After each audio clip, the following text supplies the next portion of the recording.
আসসালামু আলাইকুম। Hello everyone, সকলে কেমন আছেন? তো আজকে চলে আসলাম আপনাদের মাঝে নতুন আরও একটি খাবার ভিডিও নিয়ে। তো এই ভিডিওতে রয়েছে চটপটি রেসিপি।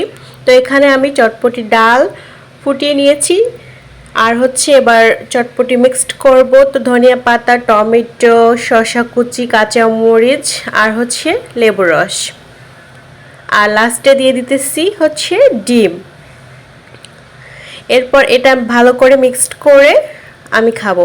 আমি এখানে চটপটির যে মশলাটা ব্যবহার করি, এই মশলাটা হচ্ছে দিচ্ছি না, যেহেতু আমি ডায়েট করি তার জন্য ওটায় অনেক বেশি লবণ থাকে, এই জন্য আর কি দিচ্ছি না। আমি এখানে হিমালয় পিঙ্ক সল্ট অ্যাড করে তারপর হচ্ছে খাচ্ছি। আর এখানে লেবুর টকটা নিয়েছি, এটার মধ্যে আমি সামান্য পরিমাণ হিমালয় পিঙ্ক সল্টটা দিয়ে দিয়েছি।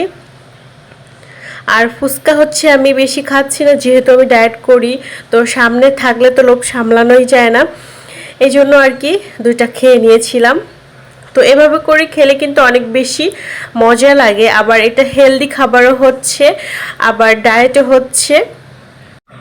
ফুচকা চটপটি তো বাংলাদেশের ভাইরাল খাবার। তো এটা হচ্ছে বাংলাদেশে থাকবো আর হচ্ছে ফুচকা চটপটি খাবো না, এটা তো হতে পারে না। আর বাহিরের খাবার নিয়ে তো অনেক বেশি আলোচনা সমালোচনা, তো এই জন্য হচ্ছে বাহিরে খাওয়া দাওয়া বন্ধ, তার জন্য হচ্ছে বাসায় তৈরি করেছি। আর এটা মেইন তৈরি করেছি আমার বাবুদেরকে নিয়ে। শুক্রবার দিন বাইরে বের হয়েছিলাম, তো ওরা হচ্ছে ফুচকা দেখে খাইতে চাইছিল, তো আমি বলছিলাম বাবা তোমরা হচ্ছে বাইরে, তোমাদের আমি খাওয়াতে পারবো না, তোমাদের হচ্ছে বাসায় আমি বানিয়ে দেব।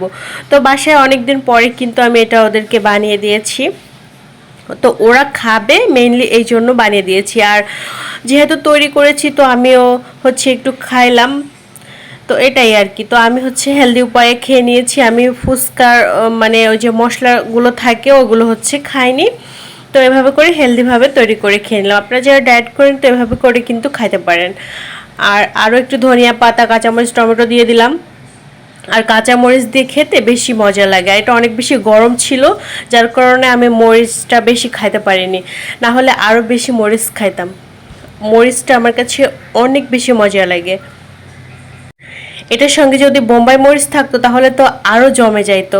বোম্বাই মরিচটা অনেকদিন ধরে খুঁজতেছি, তো আমিও বাইরে হচ্ছে কাঁচা বাজার করতে যাইতে পারতেছি না, তার জন্য হচ্ছে আমিও বোম্বাই মরিচটা অনেকদিন ধরে খাইতে পারতেছি না। আর আপনাদের ভাইয়াকে বলছি, তো ও নাকি পাচ্ছে না। তো বাজার করতে আসলে সময় দরকার হয়, সময়ও পাওয়া যায় না, আর মরিচটাও খুঁজে পাইতেছি না। তো এবার পাইলে হচ্ছে ভিডিওতে দেখতেই পারবেন।